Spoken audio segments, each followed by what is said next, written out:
Well, good morning, everybody. Thank you for signing in to the My RealTor CMA class. My name is Chris. I'm going to be an instructor today. The other screen over there is Debbie. Debbie Ramfajardo is the director of training for My RealTor. She's the one that puts all this together and does an excellent job. What we're going to go over today is CMA. There's a couple of ways to do CMAs through Paragon. There's a kind of a quick way, and then there's a much longer, more presentation style way through CloudCMA. Don't worry, you're not going to have to look at me and this mug the whole time. I'm going to switch over to my main screen so you can see what's going on. Quickly about myself, I am a realtor, as are all the instructors at My RealTor, right, Debbie? All the instructors are realtors. Except for myself and Taylor, we're the only ones. Yeah. So the advantage is when we're teaching these classes, or the information that we give to you is it's real world stuff. It's stuff that I've either learned along my career or been mentored through my career as I've gone along.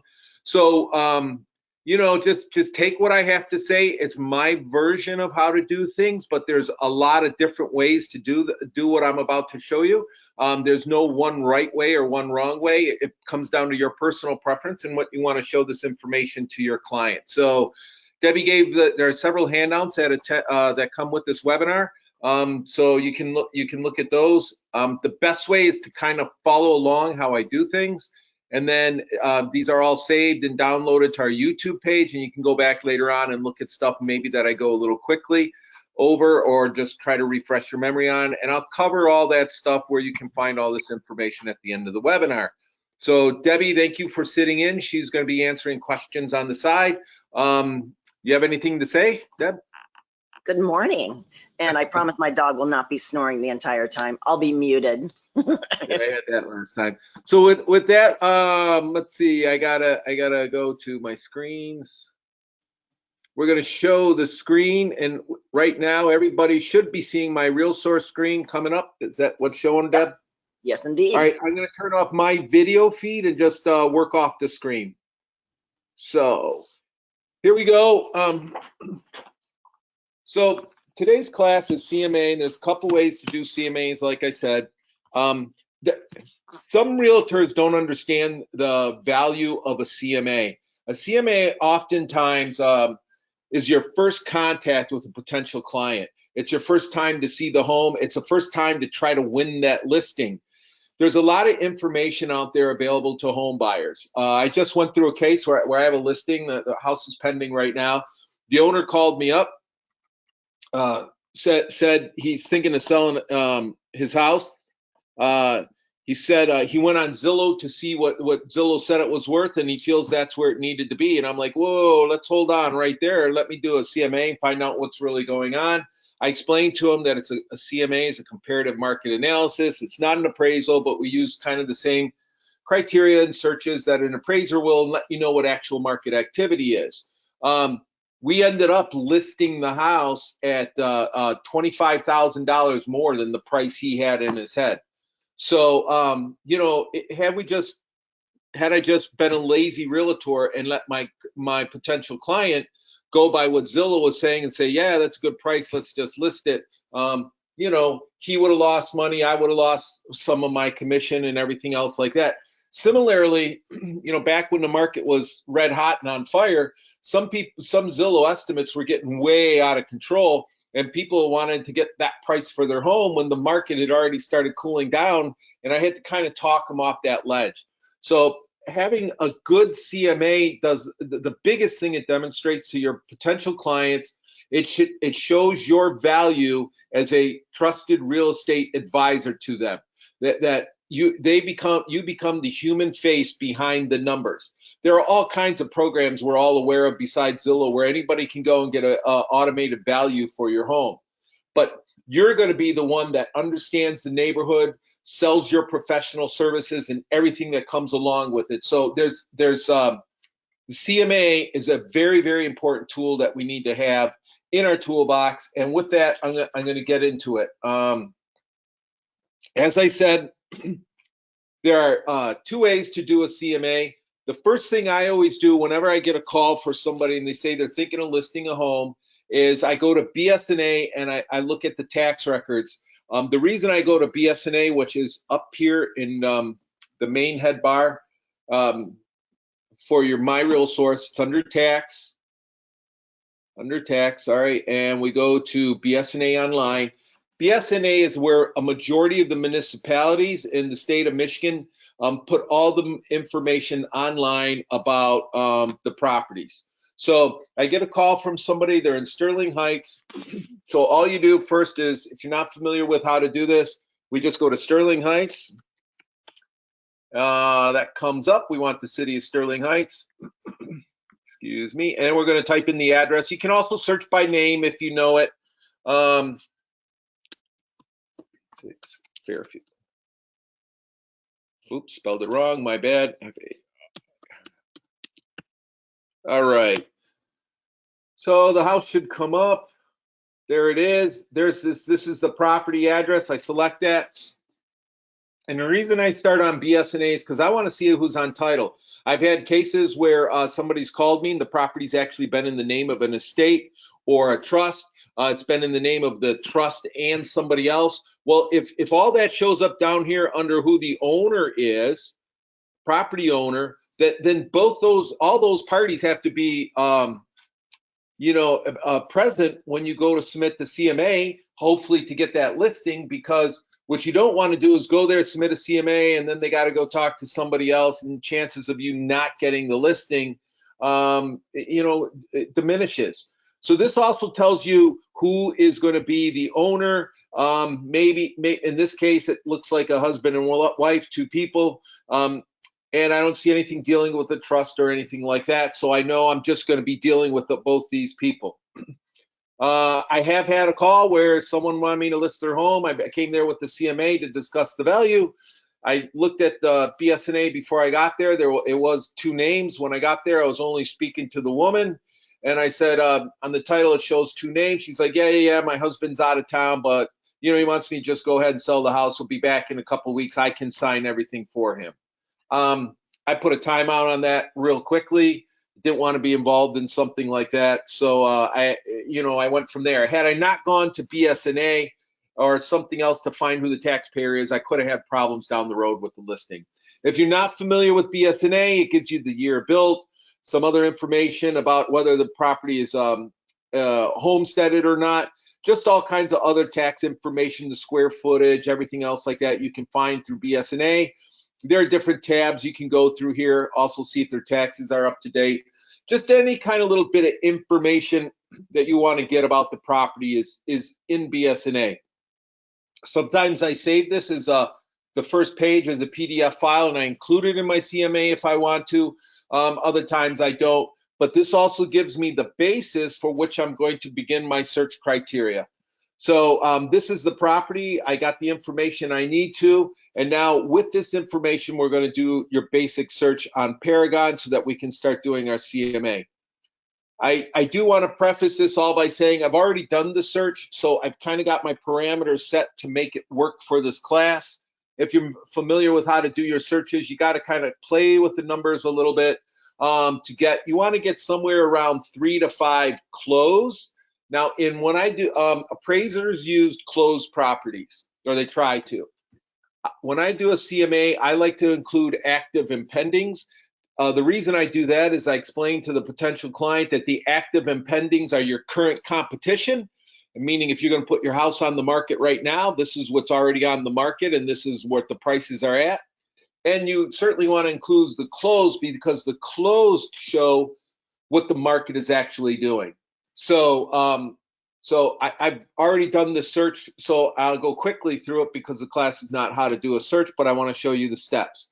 So it starts up here. We start all our searches up here where it says search. It is a residential property. Some of my fields are already filled out, so it defaults to certain things. Certain tabs already filled in. I include, as I said, solds and pendings. If you don't want to include pendings, you don't have to. Again, this is how I do things through the years of being mentored and coached along the way, and my own personal experiences work best.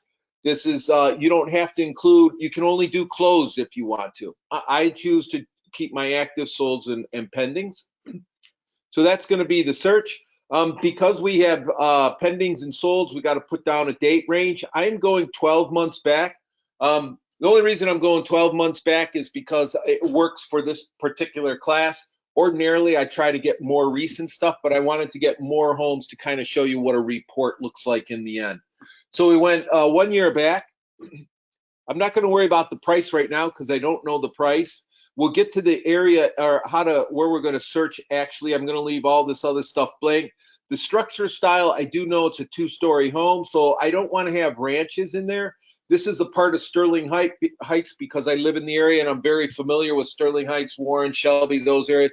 I know this area has a mixture of older colonials and ranches. I don't want to include the ranches in here since I know this home is those typical homes, colonial homes that were built in the 70s and 80s. So I'm only going to use the 2 stories. Above grade square feet, I'm going a little generous here. Normally, I want the actual square footage of this home is 1,700 and I think 1,720 square feet. I'm doing 1,700 to 1,900. The reason I'm doing that is, again, running the search. I want to get enough data points to show you how this all looks. I'm leaving all this other stuff blank for right now. All the homes were very similar back then. The yardage, this was a standard subdivision. All the yardages were the same. I just want to get enough information to generate the CMA. So now I'm going to come up here to the map search, and this is where I'm going to refine my search. You have to enter the address, 38736 Fairfield. I found you have to put in the city, and the state in your initial search, otherwise it dumps you in the middle of the ocean somewhere. So you want to do that. Bear with me 1 second while I do something. Hold on. Sorry for this pause. So this is going to bring me to the property. It's right here. Again, I've already done the search. You can do a mile radius or different things. I know what's going to work for here. I'm going to draw a polygon just between this area right here, 17 to Mound, over to there.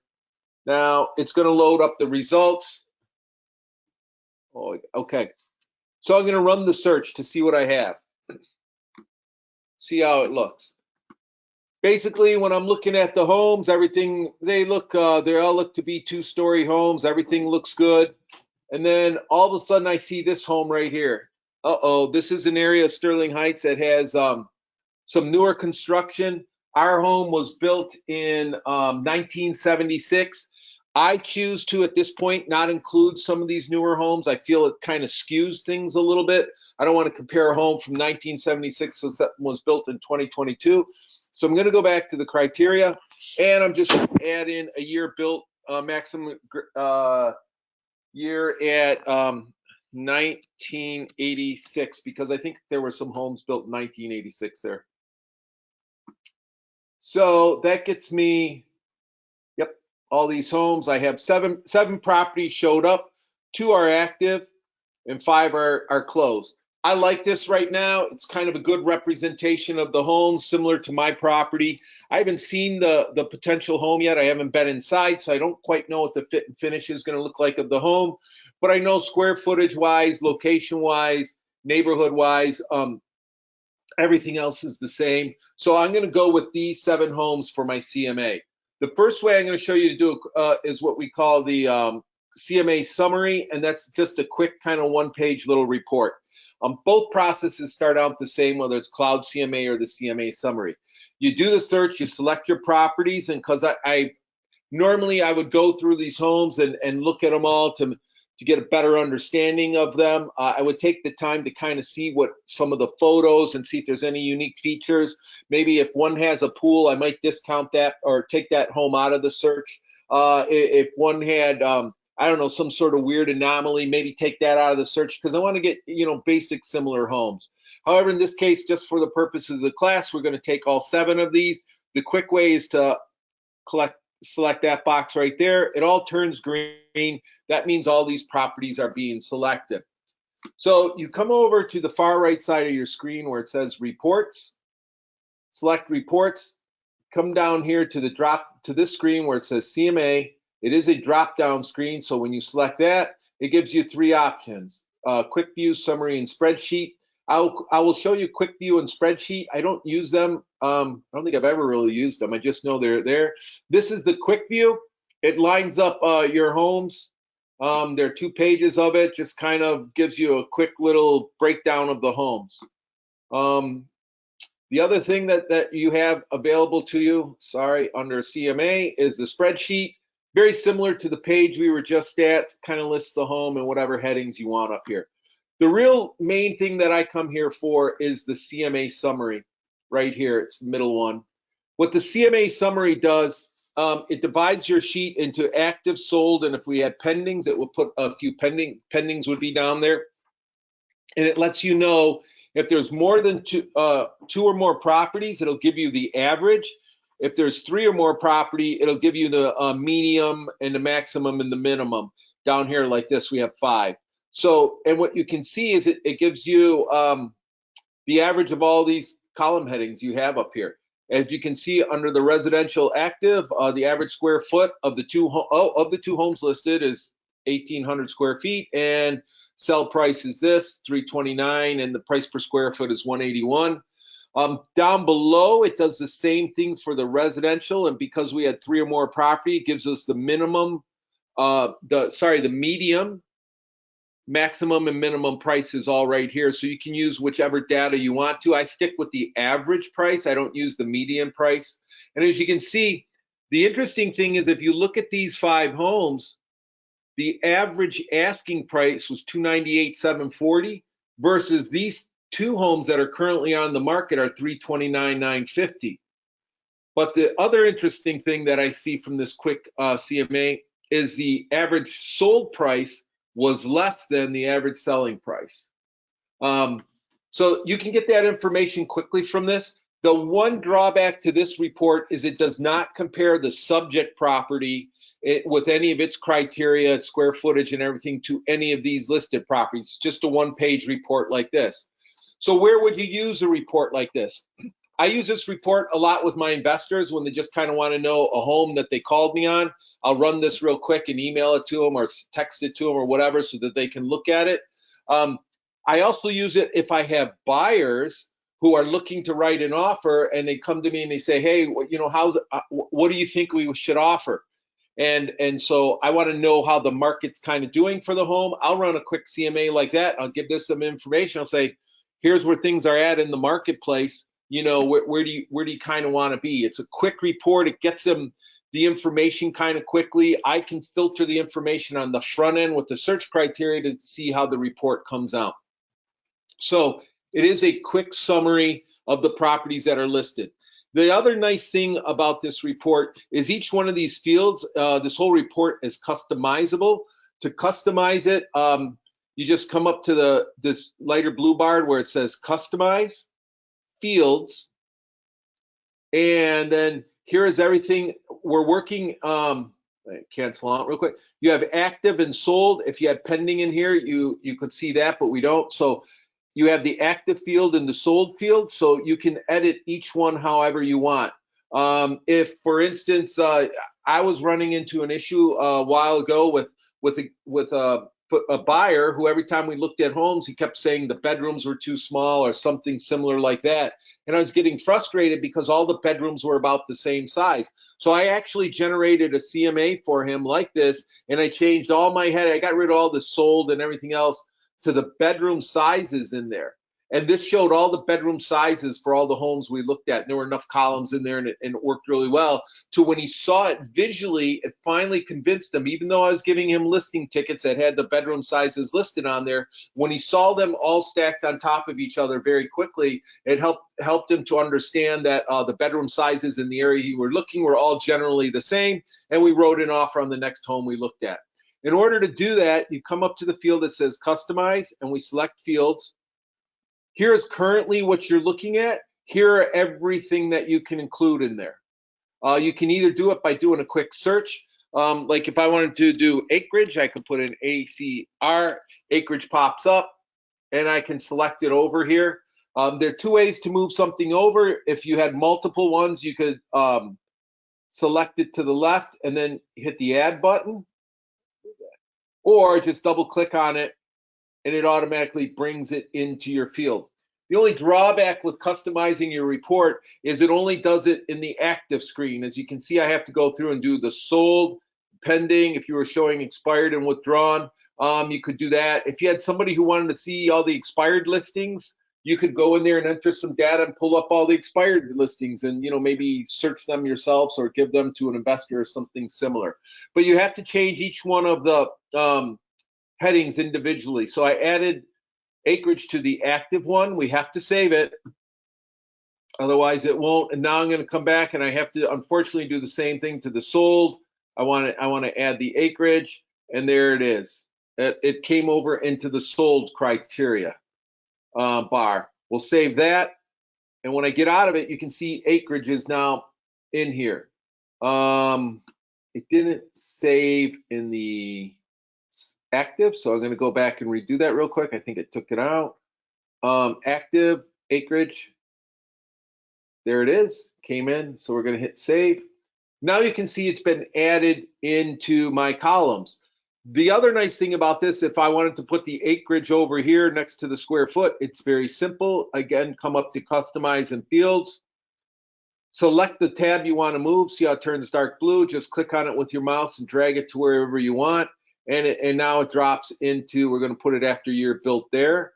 Active, we're going to save it. And I have to do the same process. I don't want it at the end. I want it after year built for sold. So we're going to go customize fields. Come down here to sold, which it'll be at the bottom. Click and drag it up to right after year built. And there you go. I have that column now added to my summary CMA. Because again, I'm talking about a neighborhood where everything's about the same, and as you can see, they're all about the same square acreage size. I don't want to include that in there. Let's say I'm not in a rural area and I'm back to a subdivision. I want to clean up my report a little bit. It's very easy to remove something. It's the same process. We come over to customize fields, select that item, and you can double click it and it takes it automatically off. Save it. It is cumbersome to change your fields if you have to. And then we go to sold and we'll do the same thing. Or last time I double clicked it, you can select the box and hit remove and it takes it right off your field. Make sure you save it. And now you're back to kind of where you were. Down here, let's see. I got the price per square foot on my active side. I don't include it on my sold side.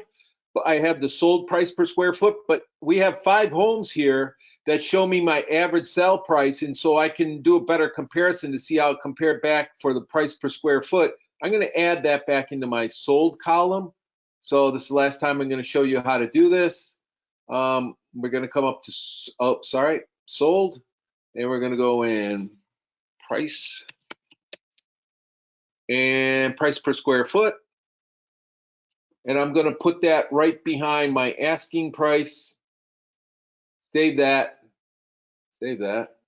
And as you can see now, I can see that these 5 homes, they sold for an average of $298,740 with the average asking price of $169.65 per square foot, but they're actually selling about $3 less per square foot on the sold side. So this is the quick, what we call the summary CMA, or the quick version. It's under CMA and summary, and it gives you this 1-page report that you can send out to your clients to look at and everything else like that.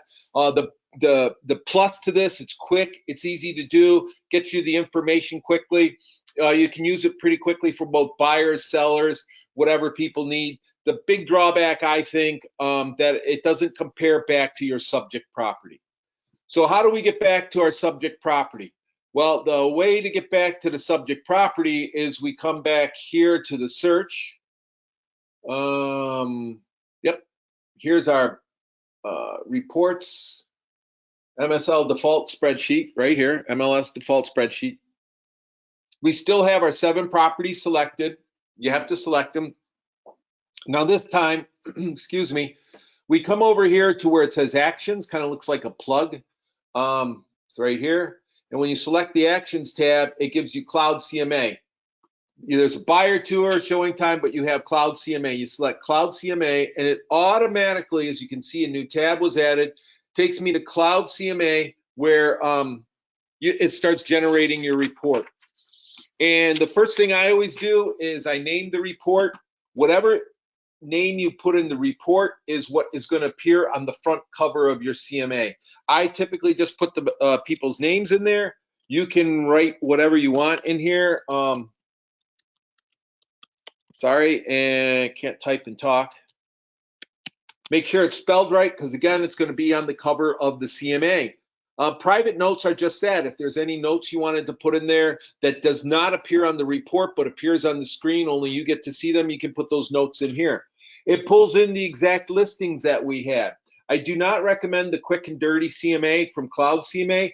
Basically what it does is it just pulls similar properties without doing any real kind of value added look at it, like it would include that 2022 property and everything else like that. I don't like to do it because I find when I run these quick and dirty reports, I don't get the same results as by doing the process what we're doing. I've never given a CMA to a client off the quick and dirty version. So here are those 7 listings. They already came in here. The subject property, you enter the address right up here. And it should, if I do everything correctly, it automatically auto-populates it. The bedrooms, as we see, it had, I think it's a 3-bedroom home. Didn't say on BSNA. It's residential, property subtype, nothing. Right now, I'm not putting in a cover photo. I do know the square feet is 1,720. Down here, it has advanced info, and I filled this out. It's a 2-car garage. The area, and then the the area is Sterling Heights. Oops, sorry, I want it to be spelled correctly. I think that's what goes here. HGTS, my apologies. And I don't worry about this subdivision. The style is a colonial. And I'll show you why this information becomes important a little bit later on. Right now, I'm going to leave the cover photo off because I want to show you what it looks like without a cover photo, just so you can kind of see how the report looks. The next thing you do is you go to fetch listings once we have the criteria filled in. You can come back and change this information at any time, and it doesn't really affect your report. It's just the data right now. So you can come back and change criteria, the listings, any of these you can change at any time while you're working on it. So we're going to select fetch listings, same as the screen tab down here, either one. And then what CloudCMA is going to do is it's going to pull in all the information that we had, those 7 properties that we had. They got the actives at the end. They got the closed in the middle. Kind of gives you an overview of where everything was at. I like to have my actives first, so to change the order of them, just select the one you want and drag it to, where'd it go? Select the one you want and drag it up here to the top, and then my other active right below it. You don't have to put them in that order. You know, that's just the order I like them in, and I also put them in ascending order, lowest to highest within each category. I do not fill in the net sheet amount or setting a price for it. The reason I don't give my clients a price is I learned early on, it was a mistake I learned. I was very confident with my numbers. I went down, I sat down at a listing appointment. I walked in, I had this report, had my numbers. I knew I was really good. I had a specific number, and my clients were much higher than I was. They were $15,000 higher than where I thought my numbers should be. I already had something in print that I was about to present to them. I listened to what they had to say. I said, hey, let me go back and look at my numbers, see if that's good for you. You know, I'll get back to you tomorrow, but yeah, I think we can get it done. You know, based on what I did in my research, I think that's going to be good. We'll be all right.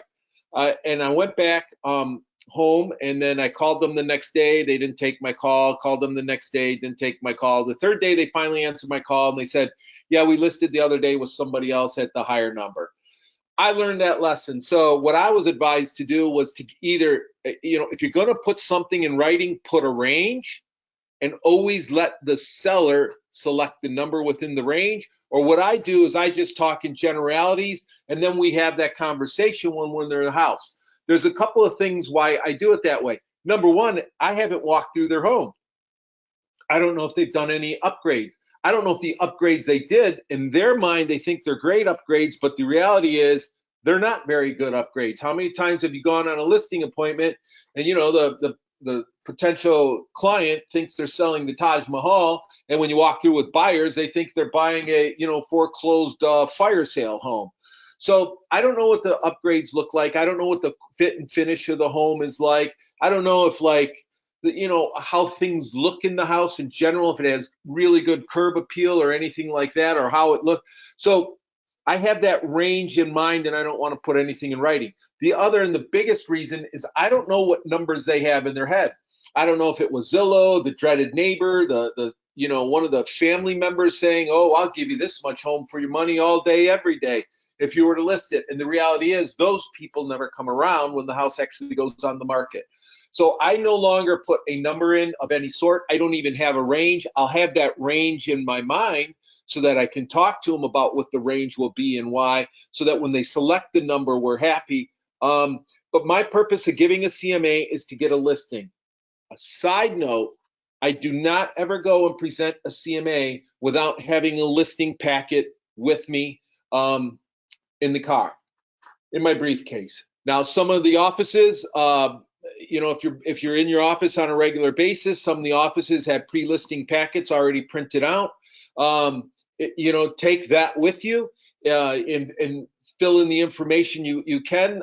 What I do is I actually upload in my listing package with at least the address on it and get that on there, because if someone really likes my CMA and they say, "Hey, we want to list with you," I'm pulling out that listing packet while I'm sitting right there. I'm not going to go home. I'm not going to email it to them 2 hours from now.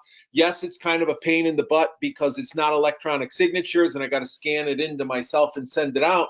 But our ultimate goal is to get the listing. And if you've convinced them, what you don't want to do is walk away and then they have overnight to think about it or a day to think about it, and somebody else starts chirping in their ear, and then all of a sudden you lost a potential listing when you had them. So when I go to do a CMA, I always take along a listing packet. Now, back to CMAs. I don't put anything in here for the subject properties I discussed. I don't even put in a range. However, because of my due diligence before I've gone there, I know the range before I sit down with my client. The other thing this allows you to do, you can do adjustments to the property. Let's say you look through some of the homes and you saw one had a really high-end finished basement. So you want to bring the price more in line. If they didn't have the finished basement and you want to take $20,000 off this list price, you can do that very easily by coming in here and where it says adjust for name, deduct for finished basement, and just put in amount. If it's a plus amount, it'll add to the bottom line of the property. If it's a minus, it'll deduct. So we're putting in minus $10,000 and we hit save. So as you can see, it took $10,000 off that property value. It closed for $245. It is now adjusted to $235.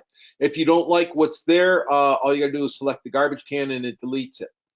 Personally, I don't do notes and adjustments. I'm not a builder. I don't know how much home values are. I don't know what certain construction costs, how much they add or don't add.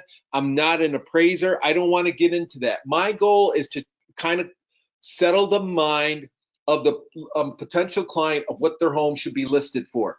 If you are an agent that's very comfortable with this and you have knowledge of the building trades and you see someone has a 3-car garage because they put, versus a 2-car garage, which everybody has, and you want to make all the line homes more in line, great, go in and do your adjustments. I'm showing you how you can do them very quickly. It's not something I do because I'm not going to start splitting hairs like that. I'm just trying to get them a range to where we're trying to list the property, but that's how you would do notes and adjustments. Once you have this page all set, you select customize reports. There's the green tab at the bottom, or you could go right here and select it up here. Doesn't matter where. Anywhere it says customize will take you to the next page, which is the meat of doing a CloudCMA. So it takes all that information that we put in, and now here's where we're going to do our CMA report. We do have custom pages that we like to add to the CMA. At this point, I usually add my custom pages. I'll show because it's easier to pull them in before you start your report. They have to be loaded up first. it's easier when the custom pages are loaded before you start trying to create your CMA. Having taught the class and done enough CMAs, I know now what reports what custom pages I want to add. So to add custom pages, so we can pull them into our report, and once they're added, they stay there until you delete them. So here are all the custom pages I have in there. None of these pertain to the CMA that I'm going to be doing. So to add a custom page, we come to the far right of our screen where your logo is. You select that, and the second one down, it says custom pages. You have two kinds of custom pages. The first one is all these that are your resume, client testimonials, all this other stuff. The page that I create is called your CMA criteria explained. This is 38736 Fairfield. I created this morning, just so you know. I'll show you what it looks like. John and Christine, I ran a search. I usually tell them what I ran a search for, what the criteria was, what the search resulted, and then here's where I get into getting around putting a price in here. I'll say what the list price was in the average, and then I also noted on there that the 5 sold, their average list price was this and that. Or at this much per square foot. I forgot to add 169 per square foot, and or 167 per square foot. I'm going to save this. So I have some numbers that we can start talking to them around. I also have this page because I want to emphasize to them that this comparative market analysis is not an appraisal.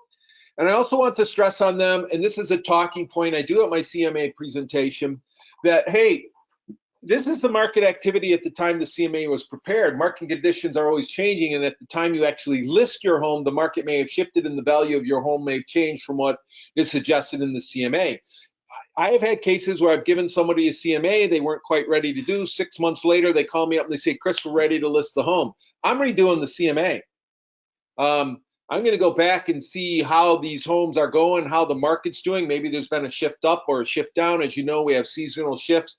We're kind of in the middle of the swing going into September on down. Prices tend to generally come down or settle down a little bit. So I include this note in here, for them. I also used to have a sentence in there that say, it's based on having not visited your home. If it's somebody I haven't been to, I'll put that in there saying I haven't seen your home, so I don't know what the conditions are or something similar, just to kind of give myself a little bit of out when I'm in there. So this is the custom page. You can make it however you want or say whatever you want. If you have a different kind of introduction page that you want to add in there, you can upload your resume as a custom page. All these are Word documents that can be uploaded and created. The other sort of custom pages are custom PDF pages, and they have to be PDFs. The ones I already preloaded up from this morning was the market stats for April. I always include the market stats, how the conditions are going in the market for their area. If you don't know how to do that, take our class on market stats and InfoSparks. I show you how you can get all this information and where to find it and how you can pull it into your report.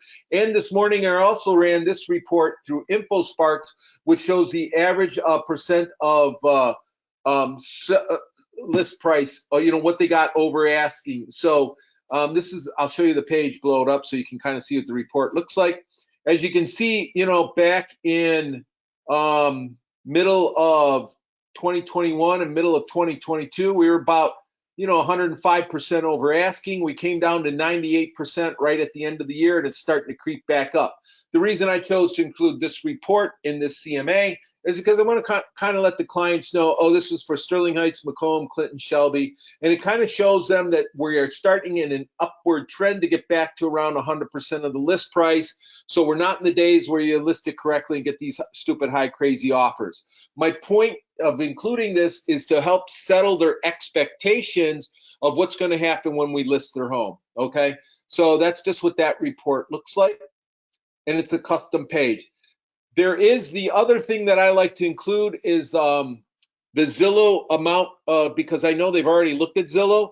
So I'm going to include what Zillow says their property is. I've already what I do is I go to Zillow, I take a screenshot, I save that, I bring it in my report, because I know they've looked at it, and I want to see if we're going to be higher or lower than what Zillow's saying, because I want to be able to talk around that as a talking point if they bring it up.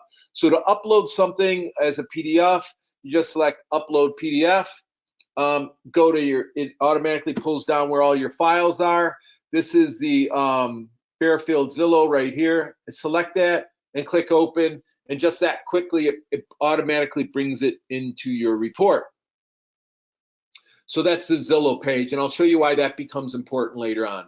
So I have my custom page up here that explains my CMA. I have all my PDF pages loaded. I'm good on all my custom pages. So now we're going back to the CMA. So you select that tab up there that says CMA. It brings you back to your main CMA reports. Here was the one I started working. We're going to edit it. So now we go back into edit. I don't need to, I already got the criteria, the listing. All you have to do is come right here to customize. If you hit update listings, it goes to this tab, and then you have to go through. But since I know all I want to do at this point is customize because I'm editing, I select customize. It automatically jumps to where that last screen was. And here we go. Now we're going to start doing our CMA. I've preloaded my custom pages, and I'm ready to build the CMA. The nice thing about this, when you go to do your CMA report through CloudCMA, is you can select a theme. Right now I have a modern, vivid, and blue and gray. Here are all this is kind of what the pictures would look like.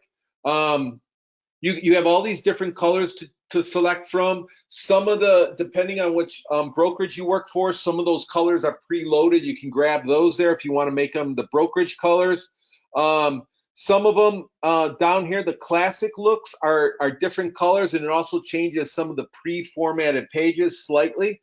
So for right now, I like to use, I got the modern, vivid blue and gray. I like the modern selection, and I like the way the reports look. So I'm just going to leave that theme as my theme, but you have the, I think I may have clicked on it. Yeah, no, we're still modern, vivid, and blue and gray. You have different comparisons. You have photo with map, 2 photos, all these other selections. I'm going to cover these a little more detail after I show you the basic report. Choose whichever ones you want to. I do not recommend, in this case, photo with the map, because all of them are within that 1 square mile area. They're kind of around the corner from each other. I use a photo with map if I want to show where the house is, and like more if I'm pulling homes for more of a rural setting. For right now, we'll go with 2 photos, and I'm going to select this one, but I'm going to kind of show you why I don't like to use it. We'll just select this as the page. The cover. There are a bunch of Power Pack covers you can use. They are a premium. You have to pay an upcharge for it through CloudCMA. You can try it for free, but eventually you're going to have to pay for it. I don't use them. There's no need to. I've always liked the way the theme comes out up here using them. Anything under Power Pack over here in the content, all these stuff you have to pay for. If you want to know what they are, you can just click on them and see what they are, and then you have to pay the premium to use them. There is enough content offered right here under the additional part that is included with your CloudCMA that comes to you for My Real Source. I've never used any of the premiums, but if you want to, I'm just showing you that they're down here for you to use them. And the font, you can pick any one of these fonts, and it changes the way, just what it is, it changes the font. The nice thing is you can select the font if you're new to CloudCMA, and if you don't like the way the report looks, just come in and change the font. You don't have to redo your whole report. So I don't know what I have right now. I'm just going to grab them. We're going to go with Lotto. And then here's everything that's in your default template. There's a lot of pages in here. I'm not going to go through every single page. I'm just going to, the pages you don't want, as you can see, this red circle is coming up to the left. If you don't want a page, all you have to do is click on it, and it takes that page out of the CMA. If you're a newer agent or you're a seasoned agent and you want to just kind of spiff up your presentation a little bit, some of these pages are pre-formatted. You can't change them other than the color and stuff, but they give you some good talking points. So if you want to refresh how you talk about commission distribution, here's a good page. You can include this in your present CMA or not, or you can just kind of go over this stuff and include it in your scripts when you're talking, and not necessarily include it in your CloudCMA. There's a lot of good stuff in here. Intelligent pricing and timing is another good one if you want to include it in the CMA or not. You know, I'm just showing you these pages. These are pre-formatted. They will all look the same. Your name and everything will be on the bottom along with your photo. And it also gives the address up here, and we just go from, it's just included in everything. So these are pretty good pages if you want to include them. There's a lot of them. You can get into staging your home. You know, I actually took some time when I was early on in my career, and I was back when we still were doing desk time, and I was waiting for phone calls to come in, and I was trying to brush up on my skills. I went through and I started looking at what all these pages said, and if I wanted to include them or not include them.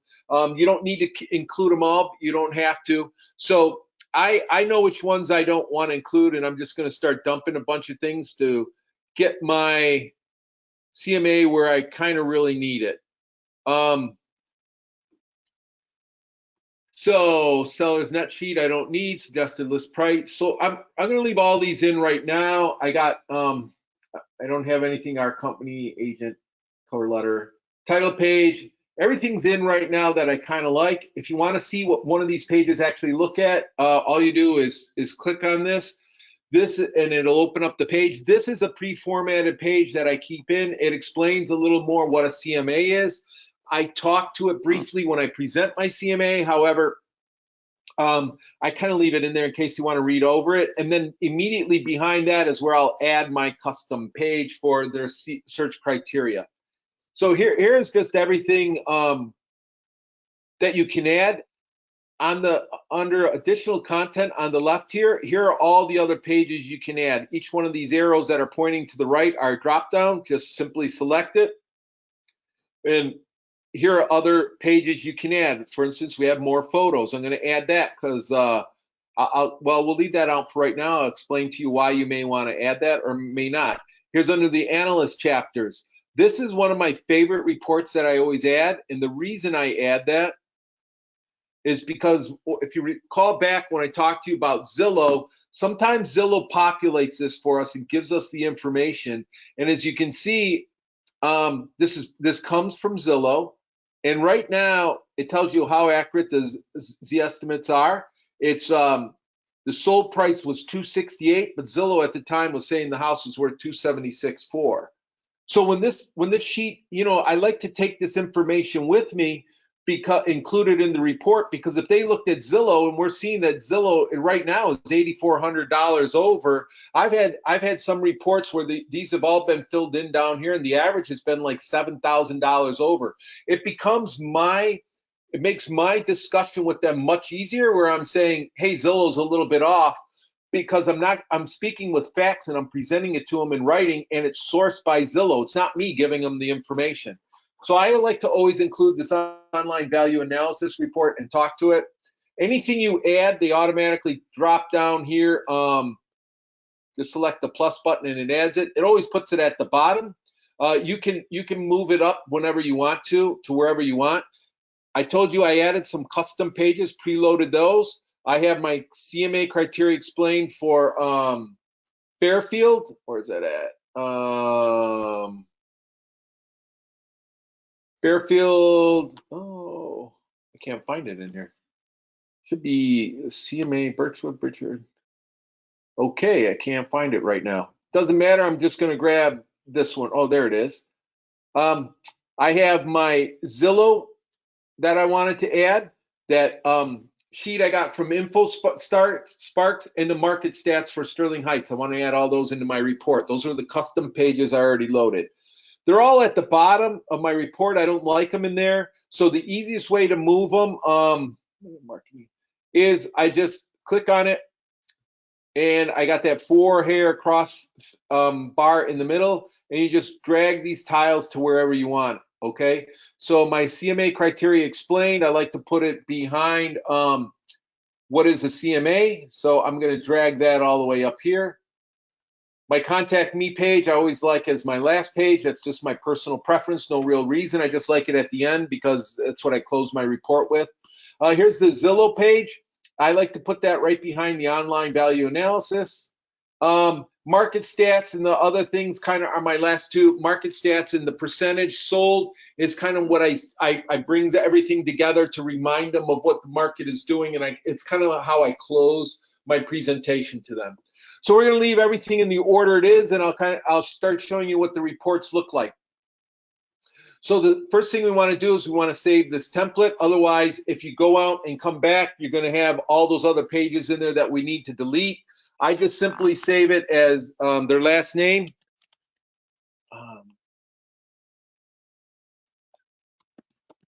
Just their last name and then CMA, V-A-N-N-E-S-T-E, V-A-N-N-E-S-T-E.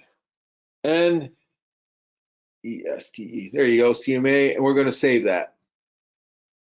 Now I can go and publish the report. You can see what it looks like, and now I'll start showing you, after it comes out, I'll show you some of the other things and why I do or don't do some of the things that I do so that you can get a better CMA report. While it's loading, one of the things that I always do when I do a CMA is I personally save it on a disk drive, a flash drive, or you can email it to the office store of your choosing.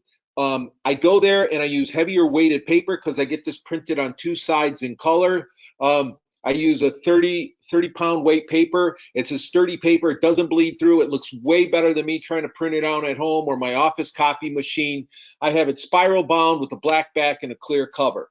That's what I'm presenting to them. It runs me anywhere from $12 to $15. But if I'm listing a $300,000, $400,000 home or even a $200,000 home, I want to show them that, you know, the quality and the type of realtor that I'm going to be. So I'm going to spend that extra money to try to earn that listing to show them the value that I'm going to bring to listing their home. And I'm going to mention that. I said, hey, you know, I don't know what else you're going to get from other real estate agents, but when you sit down and look at me, look at how I'm, you know, bringing you this report and everything else, I have talking points to it. I want to make a better presentation than doing it on my home computer on the, you know, typical Office Depot printing paper, and it looks real thin and everything else like that. So I try to take the time to allow myself 2 hours before my CMA appointment to print this out to go to the office store. So that's my little side note on how I actually present this. Oh, I actually get two made, one in black, one in color that's bound, and then I also print one out or have them make me one real quickly in black and white so that I have one from which I can talk to. So we hit publish, and while the wheel was spinning and I was talking, it was putting it all together, and it comes up with view PDF or view live. For right now, we're going to view the PDF. This is what your report is actually going to look like. And I'll show you some of the differences so you can see visually how it's going to look. The first thing is it's 39 pages. My experience is your clients don't want to see 39 pages of report. They really don't. Some other things is, remember I said I didn't upload a photo. This is the generic photo that comes up on the front. It's always an overhead shot of where the house is, and this kind of purplish star in the middle that you can never see. The names were as I typed it in. You can change this title if you want to. It doesn't have to say comparative market analysis. That you change that on the first page, but that's what it says, my picture. The date is the day you run the report. So if you try to run the report a day or two early, like if I try to run this a couple days ago, would have had that date in there. So I always try to run or generate the report the morning of I'm going to present it. And then here are all the pages that we had. What's your CMA? Here's my search criteria, the page I typed up. I have to work on my formatting because this made it too long and pop a blank page in there. So I got to take out some of the spacing in here. Here's a map of all the comparables, and because they're so close, this is why I don't use the photo with the map attached. The nice thing about this, this is where it shows your subject property, always the purple house, relative to all the other properties that are out there. So they can see where they're at in relationship to them. Summary of the comparable properties. You can see all these pages. It gives you a listing tab. Now, when I'm doing a CloudCMA, I go through and I pull these out. I wanted you to see what the page looked like so that you can make your own decision. I pull it out because I do not tab my reports. So to kind of have this page in there as an extra page that really does no advantage because it's hard to find. So I take out that. Here was the now remember when I selected the page and I went with photos, 2 photos. I don't use this page in here. Is why? Because we as realtors, we load up the primary photo, and usually immediately following the primary photo is another exterior shot or something similar. What you end up with is this, 2 shots of the same home. And then all the data down below. And then we added in, I only took the first 9 photos, as you can see, or first dozen photos. There's a page, which I'm going to show you right now, how to add that brings in all the rest of the photos. And again, as most realtors load it up, we do the exterior, and then we start in one room, the kitchen, and we kind of go through the home. The problem is there's only 12 photos. 2 of them were already eaten up by exterior. You're not seeing an actual representation of the house. We'll go down to the next property below. And as you can see, we're seeing a whole lot of kitchen and living room. We're not seeing bedrooms, basements, none of that other stuff. Connie does the same thing, 2 exterior shots. And then, we're kind of basically staying in the kitchen area. So to change all that, we just come back to CloudCMA. We want to, for this CMA, what we want to do is we want to go back to CMAs. And then we're going to go up to this one for John and Catherine, and we're going to edit it. It's real simple to do. We're going to come back over here to customize pages. And over here where we had 2 things we're going to add under the listings, the more photos, all that are left. And instead of 2 photos, we're going to go to photo with max data. We're going to save this the same thing as the new criteria, which will make this my default one for this one and override the existing one. We're going to save it, close out, and hit publish. And now it'll publish that report that we had before. Last time we were at 39 pages. That we had the 2 cover photos next to each other, kind of didn't like it. So it's thinking what it wants to do right now. Close out of this.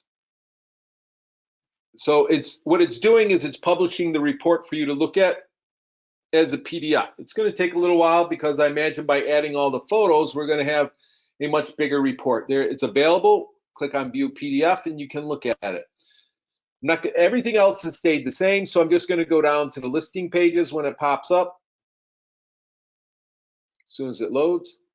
And we have 49 pages. Wow, that's getting to be a big report. It's also going to cost you a lot more money to print all this in color. So here we go. We have, as you can see now, we changed the cover page to comparable data. Homes, it just has the photo and then the maximum data over here. And as we go down, now we have the photos. Remember, we only had the first 12. Now we have all these other photos that show up down below for all these other homes. If you got a home that the realtor took a lot of pictures, you're going to see all those pictures, the floor plan, everything else like that. It's a really nice report, gives you a lot of pages, gives them a lot of pictures to look at and everything else. Having said all that, I never use this. I never use multiple photos. And here's why. Too often early on, what ends up happening is the person you're sitting with trying to sell their home, they start looking and comparing their home to the other person's home for what they have in there. Now, maybe what your potential client sees as good or bad, the other person has a different opinion of it, and certainly a buyer has. We've all had those homes where there's been a completely white kitchen and a buyer walks in and they go, oh my God, why would you do all white? I want all cherry cabinets. Similarly, we've had a very dark cherry cabinet, espresso finish on everything, and someone walks in and goes, oh my God, I want a white kitchen, I got to tear all this out. Or bathroom features, or whatever the features. I don't want to waste my time trying to win a listing with everybody looking at photos of the yard, the landscape, saying, hey, we have that same couch. Oh, look at this. Oh, why would they put, here's my favorite, when someone would look at a room like this down here, where'd it go?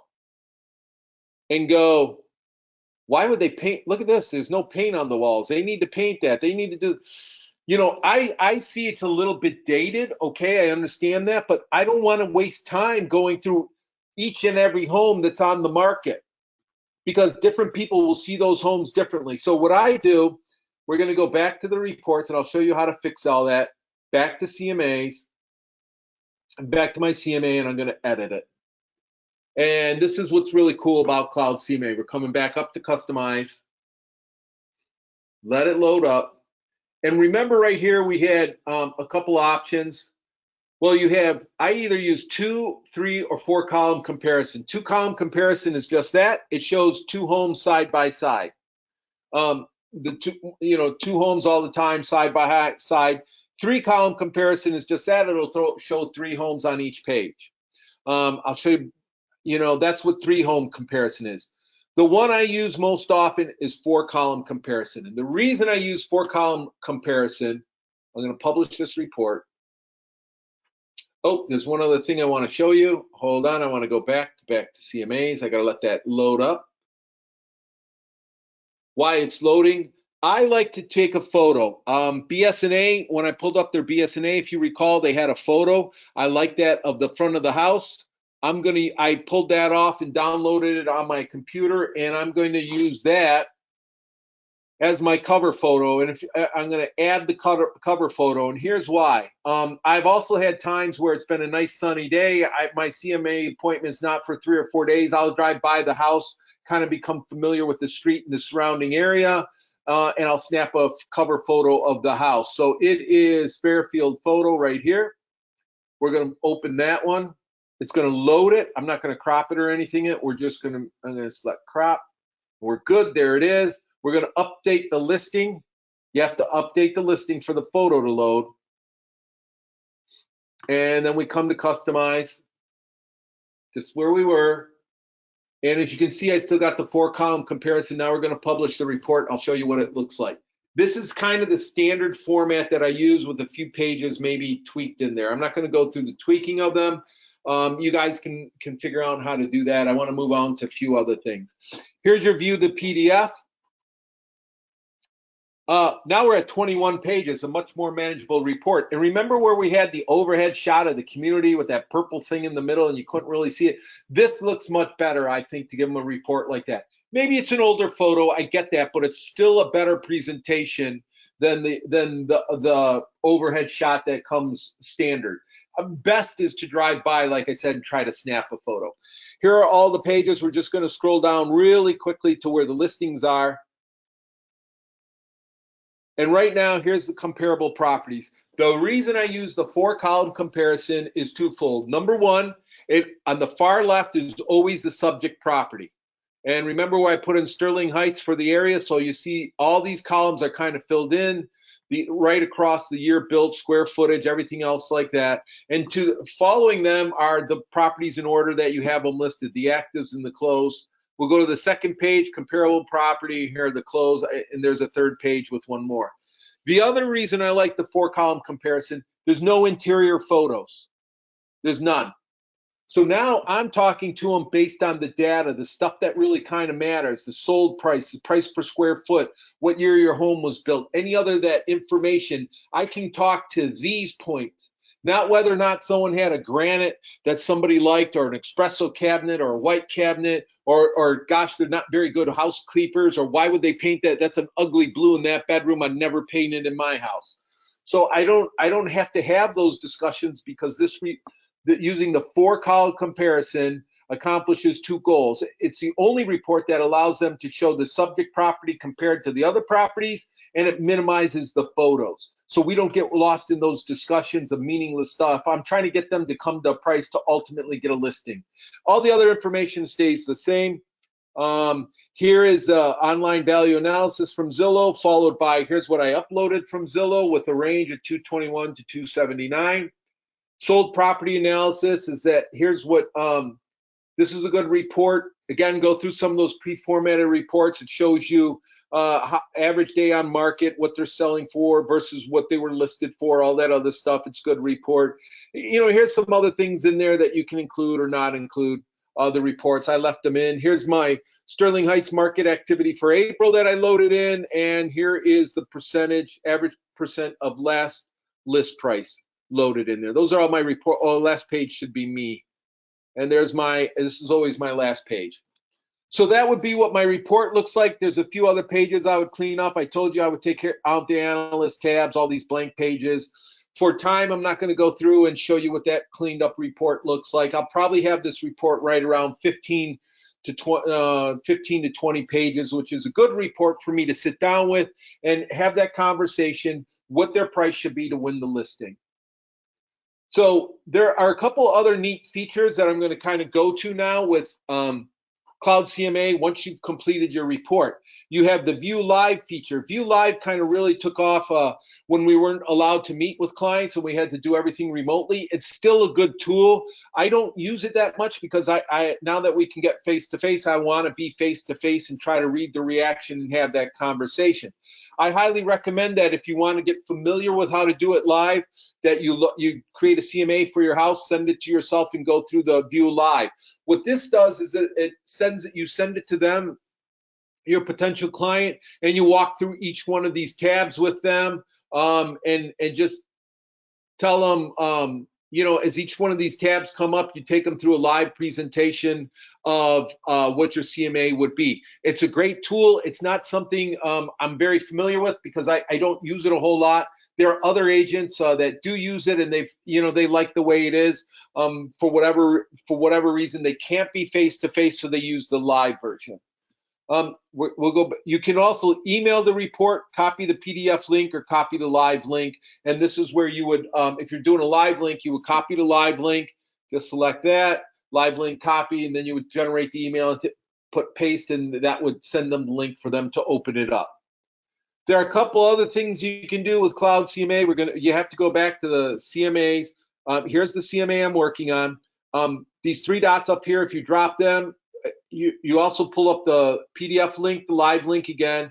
But we also have a slideshow. Slideshow is different than the live link. What the slideshow is if you have an office, if you're going to meet somebody in your office rather than at their home, and they come into the office and you can connect to your monitor, you can bring them into the office, and then this becomes a pre-formatted kind of little slide presentation. Your movement is down here on the bottom right of your screen. You have the home is in the middle, and then the left and right arrows take you where you need to go. Anytime the arrow is highlighted down below, that means that you can go down to the next field. So here are the sold homes. There's 5 listings. There's an arrow that highlighted down here. We can go through the sold properties, and now we go over here and we look through them. You can do all that. The homes, if you want to see individual photos on the homes, you just select the down arrows. You have the more photos. Just select the over, and it just takes you through the whole report like that. That is the takes you back to home. That's called the slideshow link. It's very good if, like I said, if you want to bring somebody into your office and do it that way if you can't make it out to their house. And then, of course, the other option you have here is you can email them the whole report if you wanted to get it to them a little bit earlier. Perhaps before you get there, you can email it to them. Or if you're going on a listing presentation, you want it to include the CMA, you can print this out and drop it off. If you're an agent that practices dropping off the listing presentation prior to the listing the night before, you can generate this report, have it all printed out and sent to them, or send it to them as an email and just drop off your listing presentation at the front door. So there is a lot you can do here with CloudCMA. One of the other things that CloudCMA offers, and I can't show you how to do it right now, we don't have the time to go through everything, is they're really good at doing buyer tours. If you're setting up with a buyer, I've done that before. It's kind of self-explanatory. You bring in the properties you want to for a buyer property. I don't see if these are still any good. I might not have anything in here. Whoops, I didn't want live. Hold on, view PDF. If you create a buyer property, I should create one. Let's see if I have one loaded here from a while ago. Here's the buyer tour. It gave me the map of the listings that we were going to look at. I just pulled together stuff. You know, here's all the properties. You can give that for them to look at if you want to include the pages or not. It also gives them a page they can write comments on while they're walking through.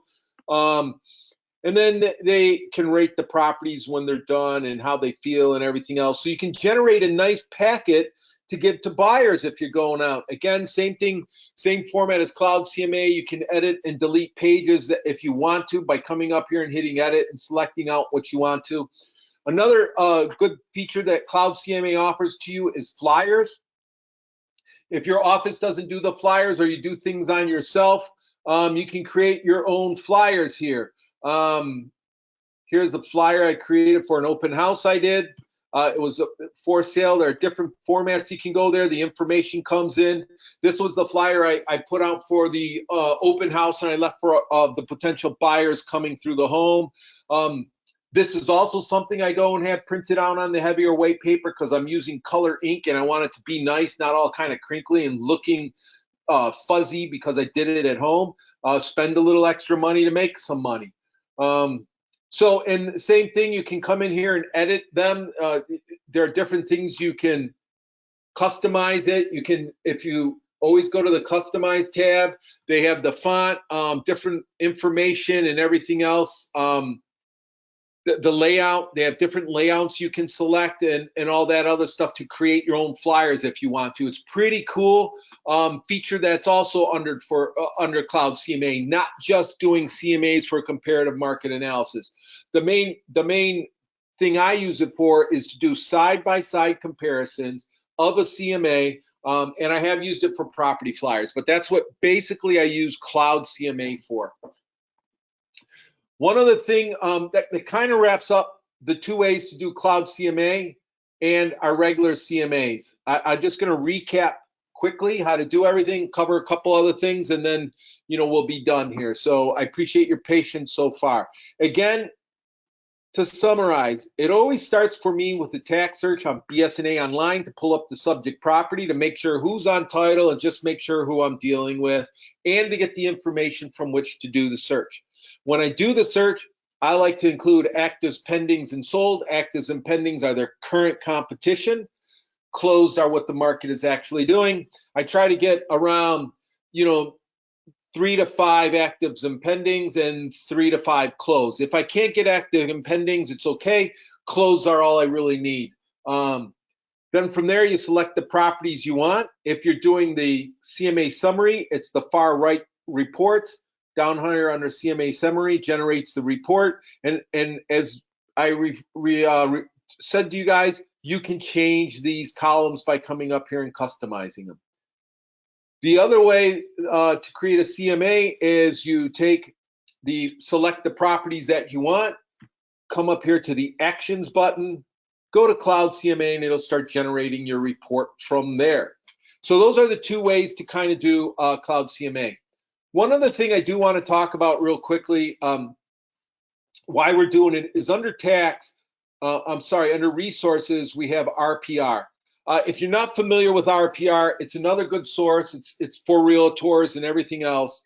And if we run the same search up here for this property under RPR, which I did this morning, if you remember, well, you didn't remember, but Zillow range was 221 to 279.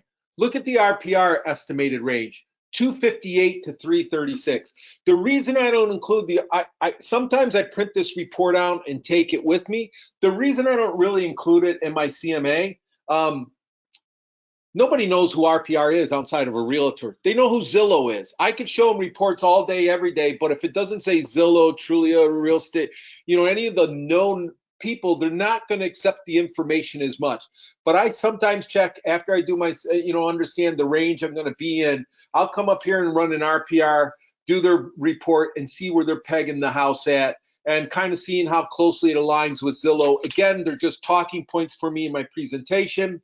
I just wanted to show you another alternative source that you can go to kind of start understanding that range of the home when you go to sit down with your client. Some of the other things that I want to touch on right here now that we're pretty much done with everything is back to My Real Source homepage in general. With the My Real Source homepage, we go back to our home screen.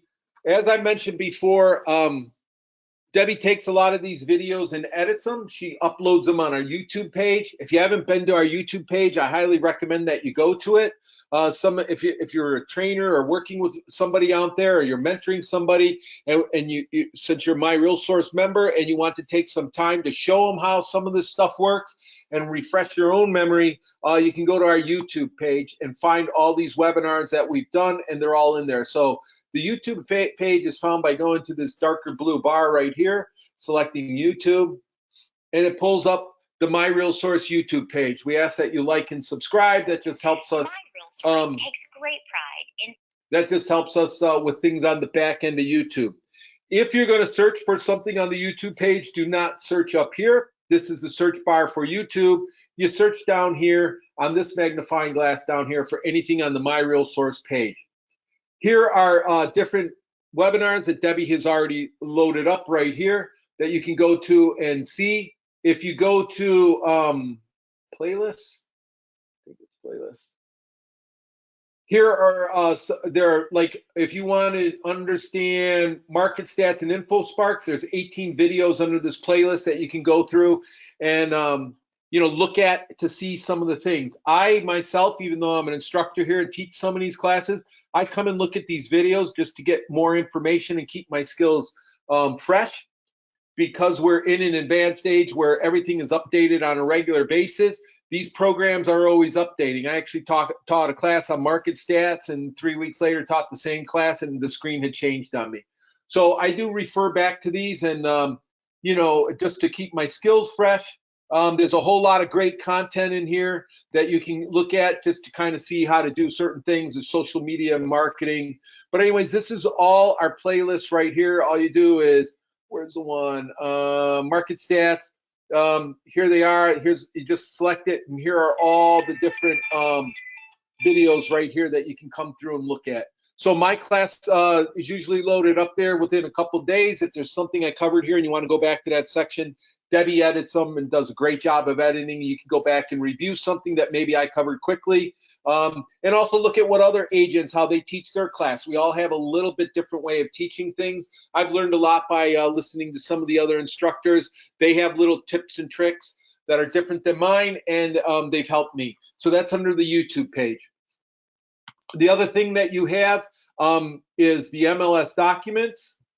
If you select MLS documents up there on the top, and down here under MIRS education, here are all the handouts and everything that Debbie gives to you when you take a class or anything like that. So if you want to get them, you can't find the email or whatnot, they're all located over here.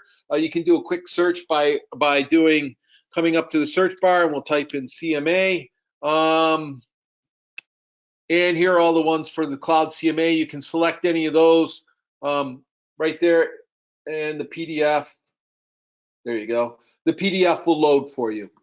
And you can look at that handout. It's right there. It's available for you. That's under the Education tab. I want to close down some of these.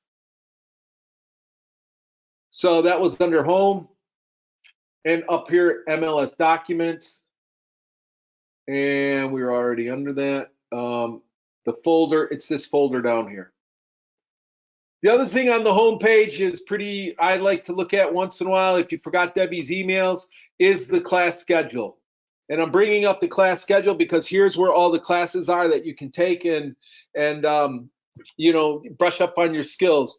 The one I want to show you right now is this Cuba Casa floor plan. This Cuba Casa is something new that My RealSource is offering to its member agents. It's kind of like you get so many floor plans at no charge. There are some really powerful features that you can pay for the additional charges, but the basic service is really, really cool. And what I'm going to explain to you real quick what it is. We have a webinar today. I'm actually going to be on that webinar listening because I was allowed to experiment with this as one of the trainers and kind of work with it, but I don't know the ins and outs, and it's really, really cool. Basically what Cuba Casa is once you load up the app and you begin the process, there's a few cues you have to do on your phone. You take your phone and you point it along a wall, and you just walk along that wall, and it films everything where you're walking. You start and stop your film. You like when you get back to the starting point. It doesn't matter if furniture's in the way. It doesn't matter if like a bed's in the way in a bedroom. There's a little tutorial that explains to you how to walk through, starting in the basement and going through the floor and everything else. And one of the beauties is, one of the upgrades is, you can add furniture in there if you want to, that it records and everything else. It takes a few times of walking correctly. You don't turn your phone parallel to the wall. You keep your phone in front of you so it picks up what's in front of your pathway as well as what's along the wall. And what do you get with all that? Well, I'll show you. I did this in my own home just to test it out to see how it works. It takes about 24 hours, and then all that information is uploaded behind the scenes, and Cuba Casa sends you a report. This is what it looks like. And it was really, my mind was blown when I walked through. This is the report you get. This is, let's go down here and open. Here are the reports right here. Hopefully I'll make my screen a little bit bigger, and you can see it automatically took the measurements of all my rooms when I walked in. So I came, this is the upstairs. I walked down this hallway a little bit. I came into the bathroom, walked in, panned around and walked out, walked into this bedroom. You have to have all your closets and doors, closet doors and room doors open before you start. But I walked in this room, and we got a big bed right here. There's a dresser along this wall, a dresser over here. I just kind of scanned the room and then walked out and did all this. This is what comes back to me. The measurements are pretty accurate enough for anything I'm going to do if I want to put a floor plan on something. And of course, put the caveat down there for someone to verify all dimensions. This was my basement. They called it a family room in the basement, but we have a bedroom down here, 2 storage rooms, big open area. It even picked up my 3 columns down there. So I started in the basement. I went to our main floor. Again, I got cabinets here. I got a big island right here. We have couches, TVs, all that other stuff. This is the master suite on the first floor. There's a bed right here on the floor, dresser. The reason I'm telling you all that stuff's there is because when I walked around, it picked up all this information. So Cuba Casa, there is an ad where you can add in furniture if you want to drop it in the rooms. You can certainly do that. This is an amazingly powerful feature that my RealSource is now offering. I did. My home's a basement, 1st and 2nd floor, and then it gives you a general overall floor plan, including it picked up my porch and my garage. Let me go back to the 1st floor. See, I walked into the garage as well. Both my cars were in the garage when I parked in here. I just kind of got the walls as best I could, and it generated this report for me. Showed me my steps up, my steps down, everything else like that. So it's a really neat tool that has a lot. You can do a lot with it. Depending on what you want to do. There's just a lot of really cool things you can do from Cuba Casa. And those classes, we actually have, we have 2 of classes coming up. One's today, and there's another one on June 16th is when we're doing another one. I think today's class at 1 p.m. already has 20-some people in it. So I wanted to show you what that stuff was off of Paragon, where you can find it, where you can find all the information. That kind of sums up what everything is about a CMA. I want to stress again how important it is to put the time, energy, and effort into doing a quality CMA and understanding what you're presenting to your potential client, because in a lot of cases, this can be the first time that you're meeting that person. You may be in competition with other people. You may be in competition with other realtors who have done this, but you want to put your best foot forward, and you want to establish that relationship from the very beginning of being their trusted real estate advisor, someone that's going to give forth a quality effort to them. So that's why doing a good CMA and putting together a nice report for them and giving them something of quality and of value is hopefully going to help you to win that listing and be able to be more successful. So that's kind of what a CloudCMA is. We appreciate you guys listening in today for the hour and a half. Thank you for your time. Go to YouTube if you have any questions or go over anything that I missed. Debbie, I want to ask you if you got anything else you want to add in here, and if not, we're going to end the webinar. Thank you guys for being here. If you guys have any questions that we didn't get to or didn't get answered, go ahead and Yeah, go ahead and send Debbie an email and she'll get back to you as quick as possible. I appreciate your time today. Thank you all very much for being on here. I hope everything's going well for you. The season's starting to heat up a little bit. Check out our other classes that we have available for you. You guys all have a great, great day. Thank you very much.